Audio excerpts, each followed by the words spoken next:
मैं assistant professor are के Maurya, Valmiki teachers training college Vaishali. आज हम डीएलएड प्रथम वर्ष में F1 में इकाई 2 विद्यालय और समाजीकरण के बारे में बताने जा रहा हूँ।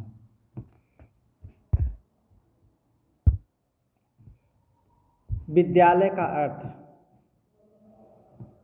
हेडिंग है विद्यालय का अर्थ।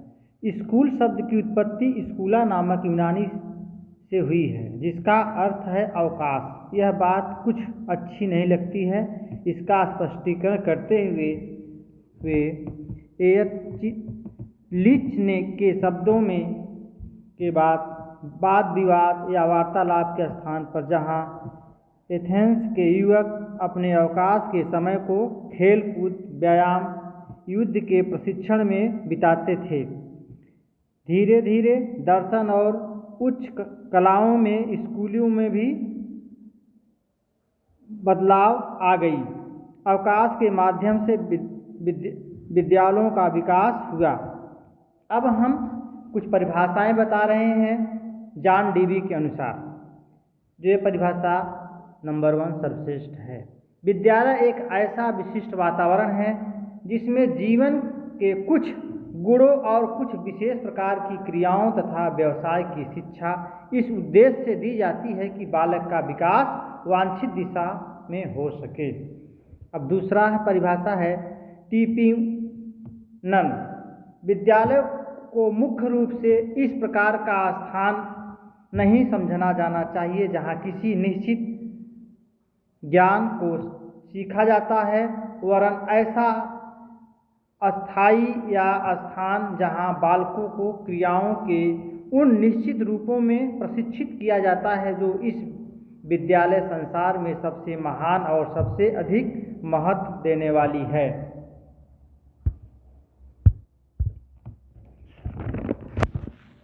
अब हमारा अगला हेडिंग है शिक्षा और अगला हेडिंग है शिक्षा, विद्यालय और समाज। मानव एक सामाजिक प्राणी है। वह स्वभाव से ही जिज्ञासु होता है।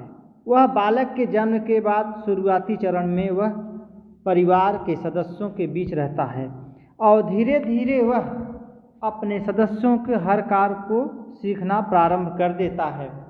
वह जो बालक है मूलतः शिशु जन्म के समय जैविक प्राणी होता है और समाज उसे सामाजिक प्राणी बनाने की व्यवस्था करता है या प्रयास करता है। वह क्रिया प्रतिक्रिया के माध्यम से कोई जैविक प्राणी के रूप में विकसित होता है और समाजीकरण कहलाती है। समाजीकरण सामाजिक आशाओं व मान्यताओं के अनुरूप ढालने की प्रक्रिया है, जिसके द्वारा व्यक्ति समाज के साथ आत्मीकरण करता है और समाज के द्वारा एक जीवित सदस्य के रूप में स्वीकार करता है। परिवार, पास पड़ोस के लोग, विद्यालय और समाजताओं और विश्वासों के अनुरूप व्यक्ति को ढालने का प्रयास करती है। परंतु समाजीकरण एक ऐसी प्रक्रिया है, आधुनिकीकरण में यह मात्र ऐसा यह पहचान एक दूसरे को सिखाती है कि एक दूसरे के प्रति कैसा कर्तव्य एक प्राणी दूसरे प्राणी के साथ करना चाहिए, छोटे और बड़ों का ध्यान देना चाहिए। इस समाज द्वारा बालों को बताया जाता है और यह भी सिखाया जाता है कि अगर ऐसा व्यक्ति अगर समाज में ढालने का प्रयास करता है तो उसके द्वारा जो बच्चे जो सिखाए जाएंगे उनमें एक संस्कार आएगा। उस संस्कार के माध्यम से एक अच्छे समाज का निर्माण होगा। समाजीकरण की प्रक्रिया को मुख्यतः 2 स्तरों पर विभाजित किया जाता है। प्रथम प्राथमिक स्तर तथा द्वितीयक। प्राथमिक स्तर पर माता पिता, परिवार, पास पड़ोस तथा समुदाय, जहाँ समाजीकरण के मुख्यतः सरल पद से संबंधित होते हैं। कहने का तात्पर्य, प्रथम प्राथमिक स्तर में कौन कौन होंगे? पहले माता पिता, परिवार, पास पड़ोस के समुदाय में ही मुख्यतः आते हैं। इनसे हमें जो चीज़ अच्छा या बुरा प्रभाव मिलता है, आगे चलकर वह विस्तार का रूप धारण ले लेता है। इसे प्राथमिक कहते हैं। अब द्वितीयक है। द्वितीय स्तर पर विद्यालय, धर्मराज, और विद्यालय धर्मराज समाजीकरण के मुख्य जटिल पथ से संबंधित हैं। समाज जटिल सरल हैं, अतः उच्च स्तर के समाजीकरण हेतु समाज के संचित ज्ञान, समझ, व्यवहार, भाव, आस्था व विश्वास की शिक्षा देने जाने के लिए विद्यालय नामक संस्था को जन्म दिया जाता है। कहने का तात्पर्य है एक अच्छे समाज को अच्छे दिशा की तरफ ले जाने वाला एक विद्यालय ही मात्र है। इसके अलावा कोई नहीं जन्म नहीं दे सकता है। विद्यालय के माध्यम से बच्चे सब कुछ सीखते हैं, वहाँ से उनका सर्वांगीण विकास होता है। विद्यालय के माध्यम से बच्चा जो है एक से बढ़कर एक अधिकारी, एक समाज सेविका, एक समाज सेवक को जन्म दिया है, जहाँ बालक अध्ययन कर समाज के विभिन्न जटिलताओं के साथ सामंजस्य स्थापित करने में दक्ष बन सके। इस प्रकार एक संस्था के रूप में शिक्षा व विद्यालय मूल रूप से उच्च स्तर के सामाजिकरण के बड़े दायित्व का निर्वाह करते हैं। जिस विद्यालय में शिक्षा के साथ साथ पढ़ाई के साथ साथ सामाजिकरण भी सिखाया जाता है, उस विद्यालय का सबसे अधिक महत्व होता है। और संस्कार, उसके साथ साथ बच्चों के अंदर संस्कार भी ढालने की परंपरा की शुरुआत विद्यालय के द्वारा की जाती है। समाज के रीति रिवाज ही सिखाए जाते हैं। छोटे और बड़ों का परस्पर संबंध एक दूसरे के साथ कैसे पूरक होना चाहिए, विद्यालय के द्वारा सिखाया जाता है। विद्यालय के अनुसार ही बच्चे समाज को एक नया रूप देते हैं और अच्छे कार्य करते हैं। समाज में सहयोग, परख, अनुकूलन प्रशंसित होती है। जबकि समाज में व्यक्ति अच्छे कार्य करता है, उसे प्रशंसा की जाती है, उसको जो है सम्मान मिलता है और बड़े उन्हें हमेशा अच्छे कार्य में सहयोग करने के लिए अपने पास रखते हैं।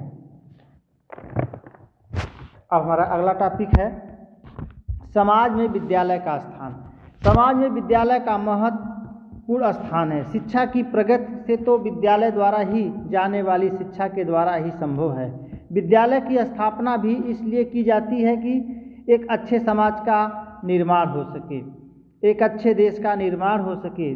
जब कहने का तात्पर्य है अगर विद्यालय नहीं होगा तो अच्छा समाज नहीं बन, समाज रहेगा लेकिन पशु समाज रहेगा।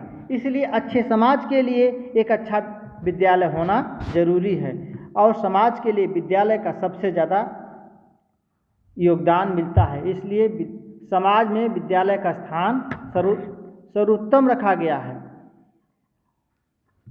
फिर हमारा अगला हेडिंग है समाज में विद्यालय का निम्नलिखित स्थान है। कहने का अब क्या है, अब नंबर 1 पॉइंट पर रहेगा हमारा क्या ना, यहाँ पर निम्नलिखित स्थान। समाज में विद्यालय का महत्वपूर्ण स्थान है। शिक्षा की प्रगति को विद्यालय द्वारा ही दी जाने वाली शिक्षा के द्वारा ही संभव है। विद्यालय की स्थापना भी इसलिए की जाती है कि समाज में सुव्यवस्थित और योग्य सदस्य के लिए बालकों की तैयारी में सहायता मिले। कहने का तात्पर्य है कि समाज में तैयारी के लिए योग्य सदस्य की स्थापना की जाती है, अयोग्य नहीं।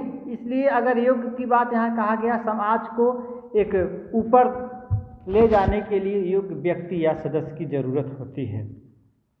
एस बालकृष्ण जोशी के शब्दों में किसी भी राष्ट्र की प्रगति का निर्माण विधान, समताओं, न्यायालयों और फैक्ट्रियों में नहीं वरन विद्यालयों से होता है। वास्तव में व्यक्ति और समाज दोनों की प्रगति के लिए विद्यालय तक अति आवश्यक है। इसलिए किसी भी सामाजिक ढांचे में इसकी अपेक्षा नहीं की जा सकती है। कहने का इनका तात्पर्य है कि अगर हमें अच्छे समाज को निर्माण की प्रगति करना है तो हमें न्यायालय में की आवश्यकता नहीं है, फैक्ट्रियों की ज़रूरत नहीं है, हमें विद्यालय की ज़रूरत है। इनके कहने का तात्पर्य है। अब इसमें नंबर 1 पॉइंट है समाज की निरंतरता का स्थान। विद्यालय एक प्रमुख स्थान है। शिक्षा की प्रक्रिया सामाजिक होने के कारण विद्यालय सामाजिक जीवन का वह स्वरूप है जिसमें समाज की निरंतरता और विकास के लिए सभी प्रभावपूर्ण साधन केंद्रित होते हैं। दूसरा है शिक्षित नागरिकों का निर्माण। विद्यालय में के द्वारा ही एक शिक्षित नागरिकों का निर्माण होता है। यदि एक देश के समस्त बालकों को एक निश्चित आयु तक निःशुल्क और अनिवार्य शिक्षा दी जाती है तो वे अस्थायी रूप से शिक्षित हो जाते हैं और साक्षर होने के साथ साथ उनमें धैर्य, सहयोग, उत्तरदायित्व आदि गुणों का विकास होता है। अगला हेडिंग है विशाल सांस्कृतिक विरासत। आज भी सांस्कृतिक विरासत बहुत विशाल हो गई है। इसमें अनेक प्रकार के ज्ञान, कुशलताओं और कार्य करने की विविधताओं का समावेश हो गया है। ऐसी विरासत के शिक्षा देने में व्यक्ति अपने को असमर्थ होते, इसलिए उन्होंने यह कार्य विद्यालय को सौंप दिया। अगला हेडिंग विशिष्ट वातावरण की स्थापना।